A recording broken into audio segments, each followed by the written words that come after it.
अगर आप chemical engineer, mechanical engineer, electrical engineer, कोई सा भी इंजीनियर हो, अगर आप गल्फ कंट्री में जॉब ढूंढ रहे हैं तो गल्फ कंट्री में कैसे जॉब मिलता है, अगर आपको 2 से 3, 4, 5, 6 लाख रुपया पर मंथ अगर सैलरी कमाना है, अगर आप गल्फ साइड जाना चाहते हैं तो आप कैसे जा सकते हैं, क्या अपॉर्चुनिटी है, क्या स्कोप है, क्या सैलरी है, क्या कैरियर अपॉर्चुनिटी है, कैसे आपको गल्फ कंट्री में जॉब मिलेगा।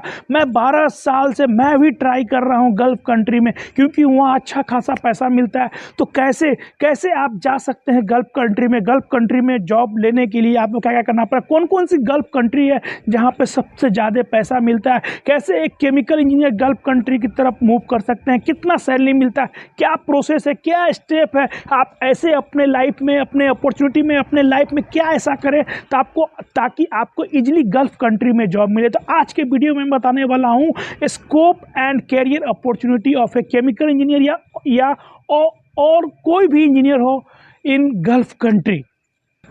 हेलो दोस्तों, मैं हूं केमिकल इंजीनियर ग्रुप लेके आओ फिर से एक नया वीडियो। आज मैं बात करने वाला हूं career opportunity of chemical engineer in Gulf side. Gulf side आपको कैसे नौकरी मिलेगा। तो देखो, मैं सबसे पहले introduce myself. I am chemical engineer and working in chemical industry, pharma industry and refining industry. I have total 12 years of experience.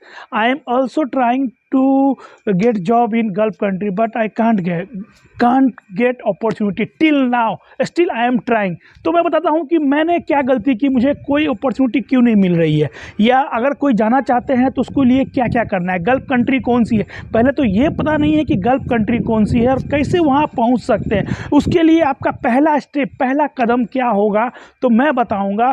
देखिए, मैं गल्फ कंट्री गया नहीं हूँ, लेकिन मेरे फ्रेंड सर्किल में जो गल्फ कंट्री जा रहे हैं, सऊदी अरामको या ओमान, कतर पेट्रोलियम में, जो मेरे फ्रेंड सर्किल, जो जहां मैं रिलायंस में मैंने 5 साल काम किया, वहां के जो फ्रेंड सर्किल, उनसे मैं रिव्यू लेके आज मैं ये वीडियो बना रहा हूं कि कैरियर अपॉर्चुनिटी कैसे आपको मिलती है, कैसे आपका पहला स्टेप क्या होगा ताकि आपको gulf country side opportunity easy मिले, चाहे फ्रेशर हो या एक्सपीरियंस, कैसे जाना है। तो आज मैं इस वीडियो में वो सारी बातें बताऊँगा, कौन सी गल्फ कंट्री है, कितना सैलरी मिलता है, क्या स्टेप है। तो इस वीडियो में अगर नए हैं तो इस वीडियो को पूरा देखें, पूरा अंत तक देखें तो आपका कंसेप्ट क्लियर होगा। एक चीज़ मैं बता देता हूँ, पूरे यूट्यूब में ऐसा कोई ऐसा वीडियो नहीं बना हुआ अच्छे से जो कैसे भाई आप अपॉर्चुनिटी जॉब ले सकते हैं गल्फ कंट्री में, कैसे जाना है, क्या कर रहे हैं, ऐसा कोई वीडियो नहीं। मैंने बहुत सारा वीडियो सर्च किया, how to get job in Gulf country, क्या करें, ऐसा क्या करें इंडिया में बैठ के ताकि हमको गल्फ कंट्री में इजली जॉब मिल जाए, इजली हमको अपॉर्चुनिटी मिल जाए। सबसे पहले मैं आपको ये बता देता हूँ गल्फ कंट्री, गल्फ को गल्फ क्यों बोलते हैं, क्योंकि ये बॉर्डर ऑफ पर्सियन गल्फ है, इसलिए इसको गल्फ कंट्री बोलते हैं। अभी गल्फ कंट्री कौन कौन सी है जहाँ पर सबसे ज़्यादा अपॉर्चुनिटी केमिकल इंजीनियर के लिए है, वहाँ सबसे ज़्यादा अपॉर्चुनिटी आपको कौन कौन से फील्ड में मिलता है। एक petroleum, oil and gas, chemical. सबसे ज़्यादा अगर बोलिएगा अपॉर्चुनिटी गल्फ कंट्री में क्या है, पेट्रोल वहाँ निकलता है, वहाँ सबसे ज़्यादा अपॉर्चुनिटी केमिकल इंजीनियर का पेट्रोलियम इंडस्ट्री में और ऑयल एंड गैस इंडस्ट्री में। उसके बाद केमिकल, उसके बाद अदर इंडस्ट्री में जा सकते हैं। अभी गल्फ कंट्री कौन कौन सी है, गल्फ कंट्री में कौन कौन सी कंट्री आती है, सऊदी अरबिया आती है, Oman, Qatar, Abu Dhabi, Dubai, Iraq, the United Arab emirates, Bahrain, Kuwait. लेकिन जो सबसे ज़्यादा सैलरी दे रही है अगर गल्फ कंट्री में बात करें तो यूएई, यूनाइटेड अरब इमिरेट, यहाँ पर सबसे ज़्यादा सैलरी मिलती है केमिकल इंजीनियर को। तो कैसे वहाँ पर अपॉर्चुनिटी मिलती है, देखिए, अगर आप केमिकल इंजीनियर हैं, अगर फ्रेशर हैं तो फ्रेशर को थोड़ा स्ट्रगल है। अभी ये सब जो यहाँ पे जो रिफाइनरी इंडस्ट्री है, जैसे सऊदी अरामको है, कतर पेट्रोलियम है, बहरीन पेट्रोलियम है, ये सब जो भी इंडस्ट्री है ना, वो सब एक्सपीरियंस बंदे को खोजती है। एक्सपीरियंस होगा तो आपको ईजिली अपॉर्चुनिटी मिल सकता है। जैसे मैंने भी ये सोच के रिलायंस ज्वाइन किया था कि मुझे ईजिली, जो मेरे फ्रेंड सर्किल, मैंने रिलायंस में बहुत लोगों से बात किया जो कतर पेट्रोलियम, बहरीन, सेल में काम कर रहे हैं, वो सब यही बताते हैं, उन्होंने इंडिया में रह के 5 साल, 7 साल, 8 साल किसी भी पेट्रोलियम इंडस्ट्री, किसी भी रिफाइनरी इंडस्ट्री में पहले वहाँ काम किया, उसका एक्सपीरियंस लेके वो कंट्री उसको हायर करती है। वो सब का भी कंसल्टेंसी है, जो ऑनलाइन कंसल्टेंसी मुंबई में बहुत सारा है, बड़ोदरा में भी उसका ब्रांच है वो सब क्या करती है, वहाँ पे जब रिक्रूटमेंट होती है ना, वैकेंसी आती है, तो वो लोग ये सब कंसल्टेंसी को बताता है। और ये सब कंसल्टेंसी naukri.com से अगर आपका रिफाइनरी का अगर सेम, दूसरी बात क्या है ना, सेम प्लांट का एक्सपीरियंस रहता है तो आपको इंटरव्यू के लिए बड़ौदा बताती है। जैसे मेरे प्लांट मैं यूटिलिटी में काम किया, यूटिलिटी का बहुत कम स्कोप आता है गल्फ कंट्री में।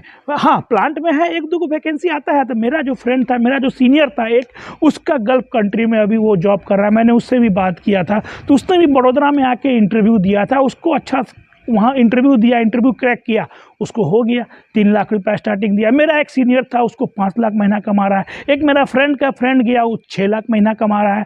तो गल्फ कंट्री में ऐसा नहीं है कि जब फ्रेशर हैं आप पहुंच जाइए जॉब मिल जाएगा, ऐसा नहीं है। जो बाहर की जो कंपनी पहले ले जाती थी, नो डाउट, आज से 10 साल पहले वहाँ पर लोग कम मिलते थे, इंजीनियर कम मिलते थे, तो वो फ्रेशर लोग को भी ले जाती थी। लेकिन अभी जो सिनेरियो है, आप सोचिएगा कि हमको फ्रेशर लेवल पे ले जाए तो नहीं ले जाएगी। हाँ, आपका लिंक है वहाँ, कोई आपका कोई रिलेटिव काम कर रहा है, वो आपको रेफरेंस से वहाँ पे नौकरी दिलाते, तो वो अलग बात है। लेकिन अगर अभी जो इस टाइम में अगर कोई भी कंपनी आपको हायर करती है, तो आपका सेम प्लांट का एक्सपीरियंस होगा ना, सेम प्लांट का एक्सपीरियंस होगा या सेम प्रोसेस का एक्सपीरियंस होगा, तो ही आपको गल्फ कंट्री में ईजिली, ये सच्चाई में बता रहा हूँ। देखो, मैं 12 साल से मैं भी जॉब कर रहा हूँ और 5 साल मैंने रिलायंस में काम किया। आज भी मैं कंसल्टेंसी को रिज्यूम भेजता हूँ तो वो भी बोलती है नहीं, अगर यूटिलिटी का एक्सपीरियंस है तो नहीं, अगर सेम प्लांट का एक्सपीरियंस रहेगा तभी आपको हायर करेगी, तभी आपका इंटरव्यू होगी। जैसे इंडिया में देख लीजिए, एक रिलायंस ही एक ऐसी कंपनी है जिसको आपका प्रीवियस एक्सपीरियंस से कोई लेना देना नहीं है। आप इंटरव्यू दीजिए, इंटरव्यू में आपका सिलेक्शन होता है तो आपका हो जाएगा। लेकिन वही देखिए, भटिंडा रिफाइनरी या इंडियन ऑयल या तो ओपाल, ये सब जो कंपनी है ना, आपका सेम एक्सपीरियंस होगा। जैसे क्रैकर प्लांट का एक्सपीरियंस है, जैसे पीपी प्लांट का एक्सपीरियंस है, जैसे आपका कोकर प्लांट का एक्सपीरियंस है, तो ही आपको इंटरव्यू के लिए बुलाती है, बाकी नहीं बुलाती है। इंडिया में जैसे मैं यूटिलिटी का एक्सपीरियंस है, मैं भटिंडा रिफाइनरी में ट्राई कर रहा हूँ, लेकिन नहीं, अपॉर्चुनिटी आएगी तभी बुलाएगी। वो भी सेम प्लांट का। सेम सिचुएशन बाहर की कंट्री में भी यही है। अगर आपका एक्सपीरियंस इंडिया में एक्सपीरियंस लेते हैं तो आपको जल्दी अपॉर्चुनिटी मिल जाएगा। तो आप बोलिएगा सर मैं केमिकल में काम कर रहा हूँ, फार्मा में काम कर रहा हूँ, तो मुझे अपॉर्चुनिटी नहीं मिलेगी। नहीं, आपको भी मिलेगी, लेकिन as compare to oil and gas, petroleum, refinery, उसके कंपेयर में आपको अपॉर्चुनिटी कम मिलेगी। जैसे मैं अपना एग्जांपल देता हूँ, जैसे मैंने हाइड्रोफ्लोरिक एसिड प्लांट का मेरा एक्सपीरियंस है, जीएफएल में मैंने काम किया था। तो गल्फ फ्लोरो है अबू धाबी में, तो वो भी सेम केमिकल बनाती है, तो सेम केमिकल बनाती थी हाइड्रोफ्लोरिक एसिड। तो उसने naukri.com से मेरा लिंक्डइन से मेरा रिज्यूम लिया और मेरा 1 घंटा इंटरव्यू भी हुआ, लेकिन मेरा सिलेक्शन नहीं हुआ, ये अलग बात है। लेकिन कम से कम सेम एक्सपीरियंस था, तब ना मेरा इंटरव्यू हुआ।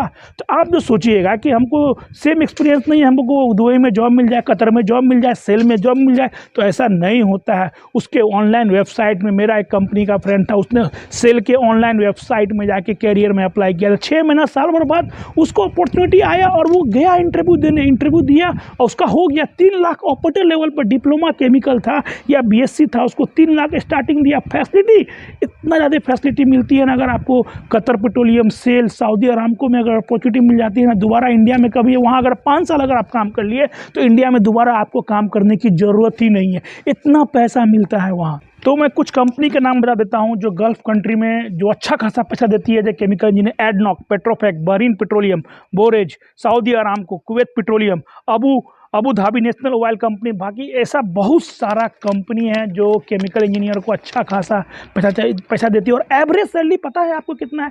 एवरेज सैलरी 2 लाख स्टार्टिंग से लेके 8 लाख, 9 लाख, 10 लाख, डिपेंड करता है कि आपका एक्सपीरियंस कितना है, आपने कौन सी कंपनी ज्वाइन की है, उस पर डिपेंड करता है। और सबसे बड़ी बात,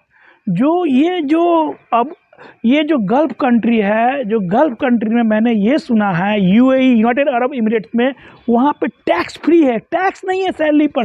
जैसे यहाँ पर क्या आपका सैलरी में टैक्स कटता है, वहाँ कोई टैक्स नहीं है। अगर आपका 3 लाख रुपया सैलरी है, 36 लाख पैकेज है, तो 3 लाख रुपया आपके हाथ में आएगा। ये सबसे बड़ी बात है भाई, इससे बड़ा अपॉर्चुनिटी आपको कहीं, यहाँ तो टैक्स कटता है, वहाँ नो टैक्स है। जो यूएई है, अरब गल्फ कंट्री सब में, आपको यूएई में मैंने सुना है कि कोई टैक्स नहीं है, टैक्स फ्री है वहाँ पर सैलरी आपका। सबसे बड़ी चीज़ ये है। तो बहुत मैं भी ट्राई कर रहा हूँ, मुझे भी अपॉर्चुनिटी मिलेगी। मैंने भी अपना पासपोर्ट बना के रखा है, लेकिन सबसे पहले आप पासपोर्ट बना के रखिए। देखिए, मैं यही बोलूँगा हर इंजीनियर से, गल्फ़ कंट्री में अगर आपको जाना है, मुझे भी जाना है, तो आपको जो है ना, या तो आप उस कंट्री में जाके आप स्टडी कीजिए। बीटेक किए हुए हैं तो वहाँ से जाके एक मास्टर डिग्री कीजिए। हाँ, अगर जो ही नहीं है गल्फ़ कंट्री या किसी भी अदर कंट्री में अगर आपको अपॉर्चुनिटी चाहिए ना, एक वीडियो में मेरे से पूछा था क्या करना है, तो उसके लिए अगर आपको एमटेक वहाँ जाके कुछ पढ़ाई कीजिए, मास्टर डिग्री कुछ ना कुछ कीजिए। फिर अगर आप वहाँ से मास्टर डिग्री करते हैं तो आपको वहाँ का गवर्नमेंट खुद आपको वहाँ अपॉर्चुनिटी देगा। लेकिन बीटेक इंडिया से कीजिए, बीटेक भाई वहाँ से मत कीजिए, बहुत महंगा पड़ेगा, आप बर्बाद हो जाइएगा। हाँ, आपके पास पैसा है तो अलग बात है, बाकी किसी भी कंट्री में आप जर्मनी, सिंगापुर, कनाडा, न्यूजीलैंड, कहीं भी अगर आपको, अमेरिका में अगर आपको केमिकल इंजीनियरिंग करके जॉब चाहिए तो बीटेक इंडिया अच्छे कॉलेज से कीजिए। और कैसे जाना कैसे है, IELTS का एग्ज़ाम दीजिए, सिंपल है भाई। IELTS में बैंड लाइए, उस बैंड से जो कंसल्टेंसी है जो आपको वहाँ पर एडमिशन दिलाती है, उसका प्रोसेस होता है 30-40 लाख रुपये आपको लगता है प्रोसेस करने में। एक बार अगर आप वहाँ पहुँच गए, वहाँ 2 साल पढ़ लिए, एक ही बार आपके गार्जियन को पैसा देना है, बाकी फिर वहाँ आप खुद रह के मेहनत करके कमा सकते हैं, कॉलेज का फ़ी भी पे कर सकते हैं। ऐसा भी है, अगर एक बार आप वहाँ से मास्टर डिग्री कर लिए तो आपको खुद ही आपको समझ में आ जाएगा कि मेरा जॉब अपॉर्चुनिटी क्या है। फिर आप खुद ही इंडिया में भाई खुद ही आप मुड़ के नहीं जॉब ढूंढिएगा, वहाँ इतना खासा पैसा मिलेगा।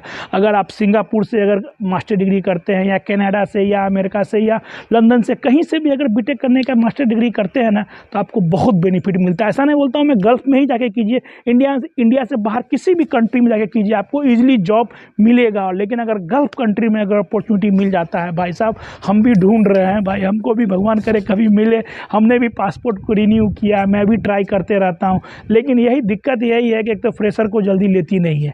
एक्सपीरियंस लेवल पर भी अपॉर्चुनिटी आती है तो वो रिफाइनरी का ही 10 साल का, 5 साल का, कम से कम 5 साल 6 साल, वो भी सेम प्लांट का एक्सपीरियंस मांगती है। तो ये भी लक है, इसके लिए मैंने रिलायंस में 4.5 साल तक निकाला, लेकिन उस समय अपॉर्चुनिटी नहीं मिला, इसलिए मजबूरी में मुझे वहाँ जॉब छोड़ के सैलरी कम था, फिर से केमिकल फील्ड में आया। फिर मैं ट्राई कर रहा हूँ, फिर से मुझे रिलायंस में अगर मौका मिलेगा तो फिर मैं वापस जाऊँगा। और मुझे भी गल्फ़ जाना है आज न कल, क्योंकि वहाँ बहुत अच्छा पैसा मिलता है। 3 लाख रुपये अगर केमिकल इंजीनियर, अगर 10 साल एक्सपीरियंस है ना भाई साहब, तो आपका स्टार्टिंग कम से कम बता रहा हूँ 3 लाख रुपया होगा। और जैसे जैसे आप वहाँ काम करते जाइएगा, 4 लाख, 5 लाख, 6 लाख रुपये आपका सैलरी बढ़ता रहेगा। वहाँ अगर 2 साल, 3 साल, 5 साल, 6 साल भी अगर आप काम कर लेते हैं ना, तो आप इतना पैसा कमा लीजिएगा ताकि आपको इंडिया में फिर से दोबारा कहीं नौकरी करने की ज़रूरत नहीं पड़ेगी। और डिपेंड करती है कंपनी पे, अगर आप बहुत अच्छी कंपनी अगर ज्वाइन किए हैं तो आपको फैमिली एकोमोडेशन भी मिल सकता है। अगर छोटी कंपनी है तो नहीं मिलेगा, तो आप अपने खर्चा पे फैमिली को ले जा सकते हैं। जैसे अभी साउथ अफ्रीका में ये कौन गल्फ़ कंट्री में, ये साउथ अफ्रीका साइड यहाँ पर रिफाइनरी आ रही है, वो सब लोगों को ले जा रही है। लेकिन साउथ अफ्रीका साइड नहीं जाने का, अफ्रीका कंट्री में हम नहीं सजेस्ट करेंगे भाई किसी को भी। अफ्रीका साइड बहुत प्रॉब्लम है, वहाँ लाइफ बहुत रिस्क है, उस साइड थोड़ा स्ट्रगल है जॉब करना, उस साइड नहीं जाने का। सबसे सेफेस्ट जगह है अबू धाबी, दुबई, कतर, ये सब अगर अपॉर्चुनिटी मिलता है गल्फ़ कंट्री साइड। कुवैत में सबसे ज़्यादा पैसा मिलता है केमिकल इंजीनियर को। अगर इस कंट्री में अगर आप किसी भी फील्ड में अगर घुस गए ना, तो आपको बहुत पैसा ही पैसा मिलेगा। रिफाइनरी की जो अफ्रीका साइड, डोंगेट रिफाइनरी कहाँ है, अफ्रीका साइड ही है, उसकी बता रहा हूँ। वहाँ रिलायंस का एक, मेरे पता चला कि रिलायंस में कोई एम्प्लॉय था जो रिलायंस जामनगर या कोई रिफाइनरी में गया होगा, नाम नहीं याद है मुझे, लेकिन रिफाइनरी में गया था। वहाँ जाके उसका पासपोर्ट ले लिया, वहाँ पर वो अभी स्ट्रगल कर रहा है, वापस आना चाहता है। 2 महीना 3 महीना पे सैलरी मिल रहा है, तो वो ऐसा प्रॉब्लम बता रहा है कि मेरा पासपोर्ट रख लिया है, मुझे जाने नहीं दे रहा है, सैलरी नहीं मिल रहा है। तो अफ्रीका कंट्री में थोड़ा सा इशू है, ऐसा नहीं बोल रहा हूँ कि नहीं है, लेकिन उस साइड जाने से पहले आप 4 बार सोचिएगा जाना है कि नहीं जाना है। बाकी आप इंडिया में या गल्फ़ कंट्री में कहीं भी जाइए, बहुत अच्छा पैसा मिलेगा। दूसरी बात क्या है ना दोस्त, देखो मैं भी चाहता हूँ, लेकिन अगर आप कैपेबल हैं तो इंडिया से बाहर अगर मास्टर डिग्री कर लीजिए। देखिए, एक बार पैसा लगेगा गार्जियन को, उसके बाद वहाँ जाके खुद ही आप कमा सकते हैं, इतना कमा लीजिएगा फिर गार्जियन से आपको पैसा लेने की ज़रूरत नहीं पड़ेगी, अच्छा खासा पैसा मिलेगा। उसके बाद दोबारा इंडिया में मुड़ के नहीं देखना है। इंडिया में बहुत स्ट्रगल है, प्रेशर लेवल पर या एक्सपीरियंस लेवल पर केमिकल इंजीनियर का सैलरी लिटरली बहुत कम है। अगर आप पीएसयू सेक्टर या आईटी एनआईटी से नहीं पढ़े हुए हैं या पीएसयू सेक्टर में जॉब नहीं मिला है, अगर आप प्राइवेट कंपनी में जॉब कर रहे हैं तो बहुत स्ट्रगल है। सैलरी का बहुत कम सैलरी है। ऐसा नहीं है कि मेरा सैलरी बहुत ज़्यादा, मेरा भी सैलरी कम है, मैं भी अभी भी स्ट्रगल कर रहा हूँ सैलरी के लिए। तो मैं आपको यही गाइडलाइन प्रोवाइड कर रहा हूँ। गल्फ़ कंट्री का जैसा आपने पूछा, तो गल्फ़ कंट्री का यही सब बात है। गल्फ़ कंट्री का सैलरी तो मिलता है, अच्छा खासा सैलरी मिलता है, लेकिन 50% 60% लोग विदाउट फैमिली ही रहते हैं। 70% लोग समझ लीजिए विदाउट फैमिली वहाँ पर जॉब करते हैं। कुछ लोग जाते हैं फैमिली लेकर, लेकिन खुद से खर्चा से जा सकते हैं। तो यही है गल्फ़ कंट्री के बारे में। स्कोप क्या है, सैलरी क्या है, अपॉर्चुनिटी तो बहुत है, लेकिन पहले जैसा अपॉर्चुनिटी नहीं है। जो पहले लोग को ईजिली अपॉर्चुनिटी मिल जा रही थी गल्फ़ कंट्री में, अब वैसा नहीं है। अब वहाँ भी बेरोजगारी, ऐसा नहीं है कि वहाँ जॉब, पहले वहाँ पे अपॉर्चुनिटी बहुत था, लेकिन अभी लिमिटेड अपॉर्चुनिटी है भाई साहब। तो चलिए, फिर भी किसी को अगर कोई डाउट है कि गल्फ़ कंट्री में जाने के लिए कंसल्टेंसी कौन सी है, कैसे जा सकते हैं, किस कंपनी में ज्वाइन करें, जा सकते हैं, तो मुझे मैसेज कीजिए। जितना मुझे पता होगा मैं बताऊंगा। मैं भी ट्राई कर रहा हूं, मैं भी अपने फ्रेंड सर्किल के कांटेक्ट में रहता हूं। लिंक्डइन पे आप अपडेट करते रहिए, उसमें वैकेंसी आती रहती है। कंपनी सबके वेबसाइट में जाकर देखते रहिए, तो आपको अपॉर्चुनिटी डेफिनेटली आज न कल मिलेगा। तो चलिए, हमारा वीडियो अच्छा लगे तो हमारे वीडियो को लाइक कीजिए। चैनल में नए हैं, चैनल को सब्सक्राइब कीजिए। मैं हूं केमिकल इंजीनियर गुरु, फिर से लेके आऊँगा नया वीडियो, नया टॉपिक। तब तक के लिए बाय बाय, नमस्कार।